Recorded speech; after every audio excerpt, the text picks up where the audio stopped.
Welcome back, ladies and gentlemen.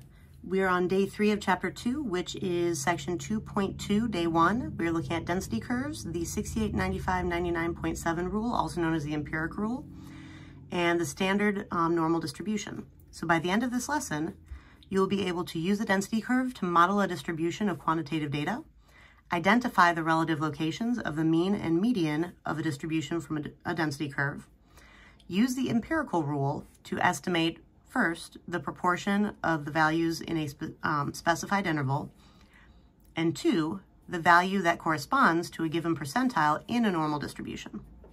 All right, as usual, please attempt these problems after our lesson. Let's move on to our first page. All right, so 2.2, day 1, density curves and normal distribution.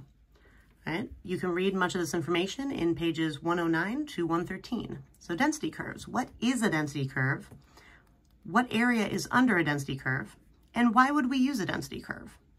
So definition. A density curve models the distribution of a quantitative variable with a curve that 1 is always on or above the horizontal axis, and 2 has an area of exactly 1 underneath it. The area under the curve and above any interval of values on the horizontal axis estimates the proportion of all observations that fall in that interval. That's why every density curve has a complete area of exactly 1 underneath it between the curve and the number line, because 1 represents 100% of the observations that are within that distribution. Right, now, the use of density curves. Density curves are an approximation that is easy to use to avoid the tedium of estimating the heights of all of the bars in a histogram or counting all of the dots in a dot plot. That can get extremely tedious. All right, so for our first example, the distribution of amount of time in minutes it takes Chris to get to work on the bus, including waiting for the bus to arrive, is shown in the dot plot. All right, we have this dot plot here. Now, what is the shape of the distribution of time it takes Chris to get to work on the bus, including waiting for the bus to arrive? Now, this is an approximately uniform distribution. In fact, it's a distribution that takes the shape of a rectangle, if you were to sketch over this. And that means that we can approximate this distribution with a rectangle. So if we sketch a density curve to represent the distribution of time shown in the dot plot above, we have our measurement of time down here, which I should probably label on my other number lines, because I want to set a good example. And let's see, our first dots appear right around 5. So I have my line going up at 5, right between the 4 and 6, and then ends at about 13 minutes, which is why I have another line coming down here, and it's uniform, so it's going straight across. Now, in order for the area under this curve to be 1, this rectangle needs to have a height of 1/8. All right, from 5 to 13 is 8 minutes. All right, from 5 to 13, if you take 13 minus 5, that equals 8 minutes. And if we take 8 times 1/8, that equals 1. That's why I have the height of this set at 1/8. Now, on about what percent of days does it take between 8 and 11 minutes? So if we take this distribution and we cut between 8 and 11, and we shade that in, the area of this shaded region is going to represent the percent of days that it takes between 8 and 11 minutes, or at least a proportion, then we'll turn it into a percent. Now, 11 minus 8 is 3. So 3 minutes times 1/8 gives us 3/8, which, when you take 3 divided by 8, is 0.375. To turn that into a percent, because that's what we were asked for, if we were asked for on about what proportion of days, then we would just leave it as 0.375. Because we're asked about the percent, we multiply by 100, which is how we get 37.5%. To recognize the fact that to go back to the value of the number, we would have to divide by 100, we put the percent sign, right? Now, what proportion of the days does it take less than 7 minutes? So that will be between the 5 minutes and the 7 minutes. This distribution doesn't go lower than 5. Now, that's only about 2 minutes. 1/8 times 2 is about 1/4, which is 0.25, right? Or about 1/4 of the days. Notice it says what proportion, so this time I stopped at the decimal, or you could just give me the fraction. Either way is fine. And if you're looking at 2 minutes out of the 8 that you have here, right, that's why it's 2 times 1/8. Right? Think elementary school fractions with this.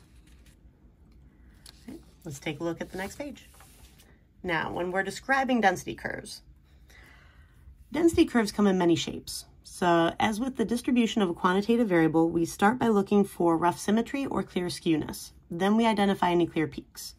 So this distribution is skewed to the left, single peaked. Most of the data will be clustered on the right, while the tail is sweeping to the left. That's why it's skewed to the left.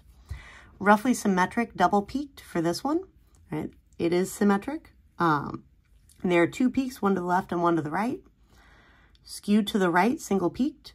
Right? Most of the data is clustered on the left with the peak on the left and a few data points sweeping off to the right, further away from the main cluster of the data, which is why this is skewed to the right, because the tail is to the right.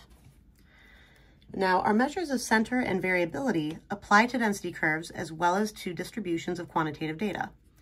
So how can we identify the mean and median of a density curve? And can you identify the standard deviation? All right, so the mean of a density curve is the balance point of a distribution. So if you try to balance this as though you are balancing pencil on your finger, right? This is the balance point of my pencil. If I try to go too far, it tips. If I try to go too far this way, it tips, right? But if I hit the balance point right, it doesn't tip, it actually stays directly on my finger. All right, now notice that my balance point is a little further to the right than it is to the left, mainly because of this clip adding weight to this.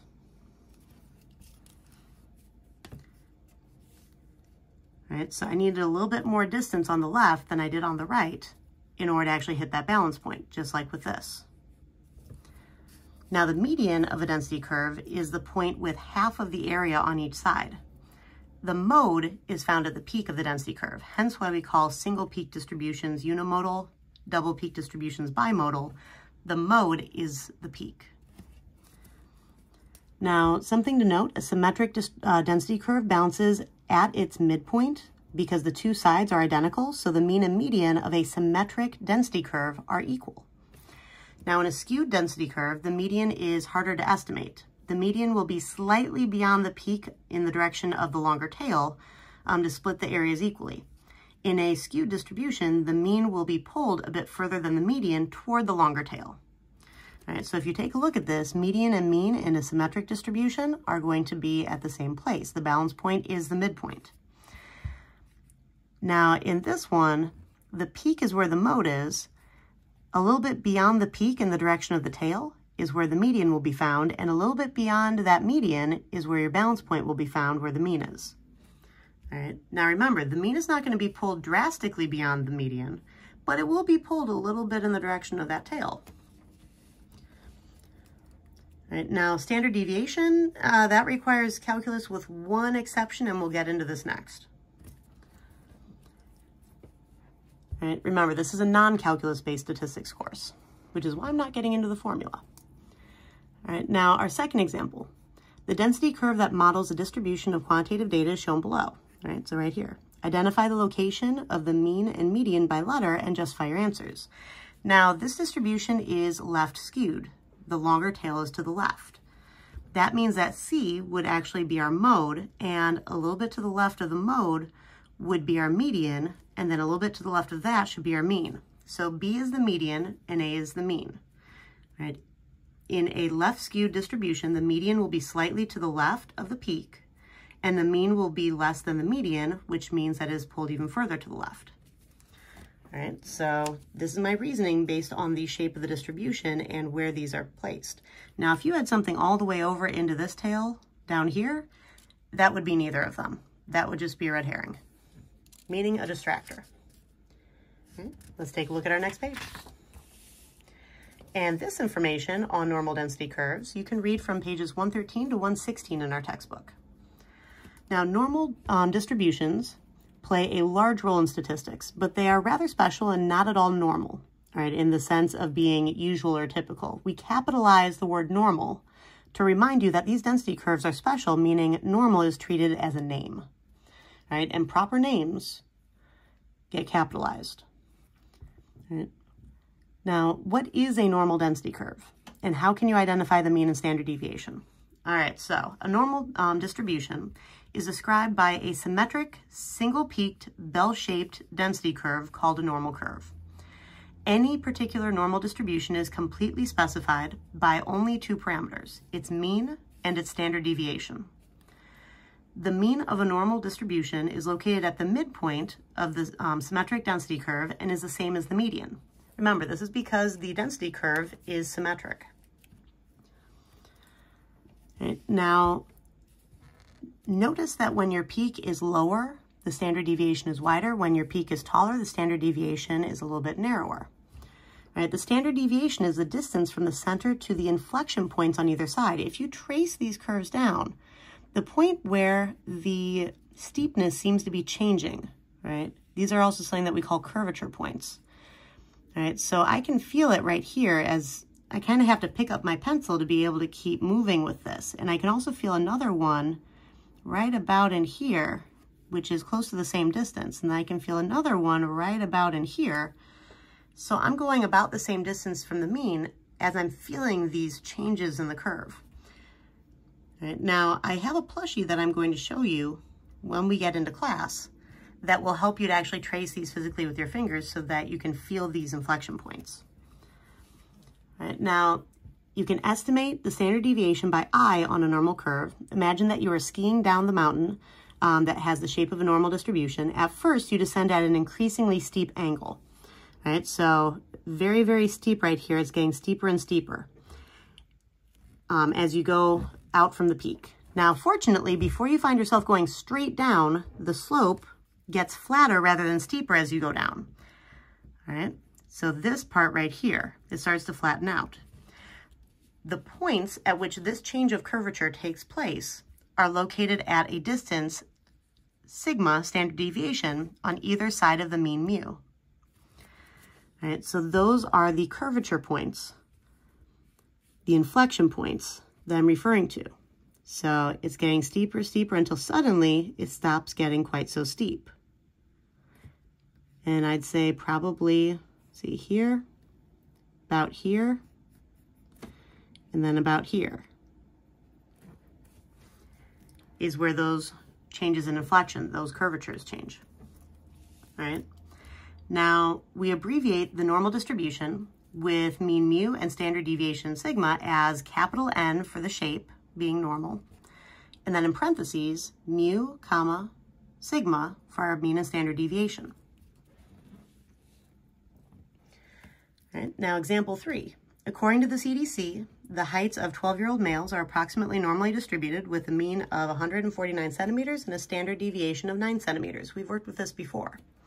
Sketch this distribution, labeling the mean and the points 1, 2, and 3 standard deviations from the mean. So if we have a normal curve with a mean of 149 centimeters and a standard deviation of 9 centimeters, see how this works? First, I drew my normal curve. All right, do your best with sketching this out. As you can see from my erasures, it took me a few tries. All right, you do want this to be symmetric on either side. And straight down the middle, you have your mean. And then you're literally adding the standard deviation onto the mean to get the first curvature point. So this would be at about 158 centimeters. And then I'm taking that point and going another standard deviation out. So this would be 2 standard deviations from the mean. If I take 2 times 9, I have 18. 149 plus 18 gives me 167. Or I can just add 9 onto my previous curvature point to calculate the 167. And then do the same thing for the third to get 176. Notice that these are pretty equally spaced. And if you trace this, right where I stop getting steeper and I start getting shallower is where I have these estimated as being.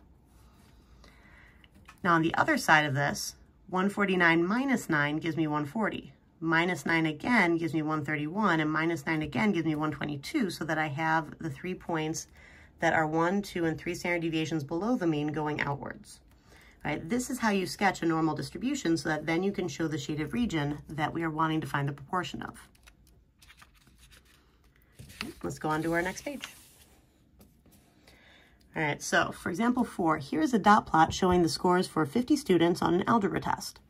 The mean of this distribution is 76.4 and the standard deviation is 7.9. What percent of values are within 1, 2, and 3 standard deviations of the mean? Now this is estimated to be a normal distribution. As you can see, we have a single peaked curve kind of spreading over this. Not perfect, but close.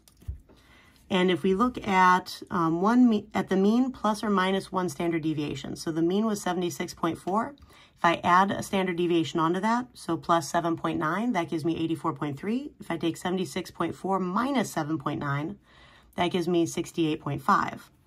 So within these boundaries, right, that's where I drew these dashed lines on my number line. All right, the percent of points that are within 1 standard deviation. I have about 33 points in here when I counted them all up. So 33 divided by 50 is about 0.66. To turn this into a percent, 0.66 times 100 gave me 66%. When I look at the mean plus or minus 2 standard deviations, so I took my previous values and my higher one I added 7.9 onto to get 92.2. My lower one I subtracted 7.9 from to get down to 60.6. And that's where I have these tick marks again. Right, so I have all but 2 data points within 2 standard deviations of the mean. That would be 48 out of 50, which is 0.96. So it's about 96% of the data points fall within 2 standard deviations of the mean.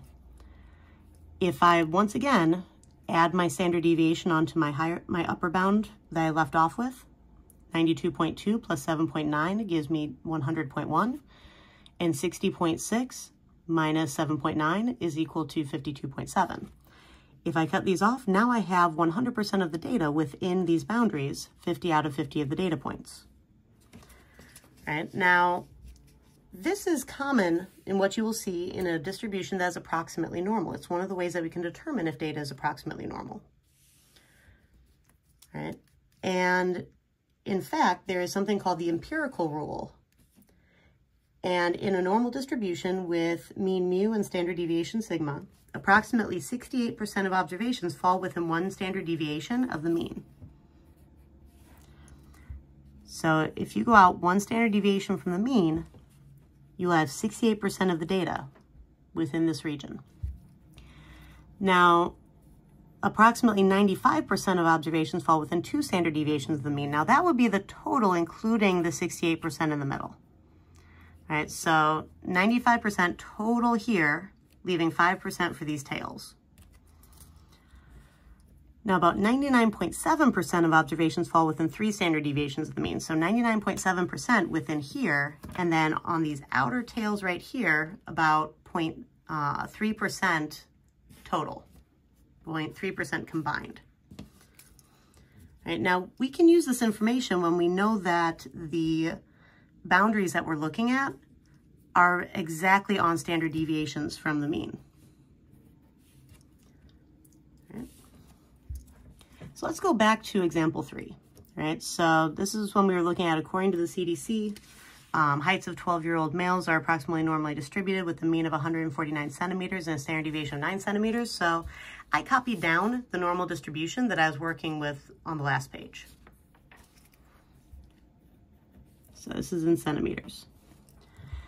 And using the earlier example, about what percentage of 12-year-old males will be greater than 158 centimeters tall? Now that means that we're looking at the right tail that is 1 standard deviation above the mean. So if we were to look at 68% would be within 1 standard deviation of the mean. 100 minus that 68% leaves 32%. For these 2 tails here. So the left tail and right tail combined, if the inner area is 68%, both tail areas total 32%. Now, if you take half of that 32%, so divide it by 2, which is what I'm doing up here, then you get 16%, which is the total tail area for the right tail alone, or the left tail alone, right? Each individual tail, because this is perfectly symmetric, so they're mirror images of each other, they're going to have the same areas, which is why you can just cut it in half, right? So this area right here, the proportion of 12-year-old males who are taller than 158 centimeters tall is about 16% based on this distribution. Because that 158 is directly on that boundary, we can figure that out. About what percentage of 12-year-old males will be between 131 and 140 centimeters tall? Now on this one, 95% will be within 2 standard deviations of the mean. And if we go out here, this 131 is 2 standard deviations from the mean if we look at this. Now, if we subtract 68%, that gives us these 2 shaded regions being about 27% total. If we cut that in half, we would have about 13.5%. Or you can look at the 16% that we had previously, and the fact that on either side of 95 would be a total of 5%. Cut that in half, you have 2.5%. 16 minus 2.5% gives you 13.5%. Either way you want to do this would work. There are quite a few different ways to work through the math. All right. Now, our last couple of examples here, just to finish this up. Suppose that a distribution of test scores is approximately normal and the middle 95% of scores are between 72 and 84. What are the mean and standard deviation of this distribution? All right, so the mean is at the midpoint of the normal distribution. And that means that since 72 and 84 are both 2 standard deviations from the mean, the middle of those 2 numbers will be our mean. So 72 plus 84 gives you 156, divided by 2 is 78. 78 is directly in the middle here. Right? It is 6 units above and 6 units below these 2 data points. Now, to find the standard deviation, we know that the mean plus 2 standard deviations is 84. The mean that we just found was 78. So all I need to do is solve for sigma. Subtract 78 from both sides. 2 times standard deviation is equal to 6. Divide by 2. And my standard deviation is 3. The mean is 78, standard deviation is 3. So you can work forwards and backwards with these numbers. And can you calculate the percent of scores that are above 80? Explains. So from this distribution. Now, 1 standard deviation above the mean would be 81 if we take 78 plus 3. So 80 is between the mean of 78 and 1 standard deviation above the mean. So we cannot use the empirical rule. We'll need a new method for this calculation, which you'll learn about soon. We'll work through this example when you get to class. As always, try these book problems, and I'll see you in class.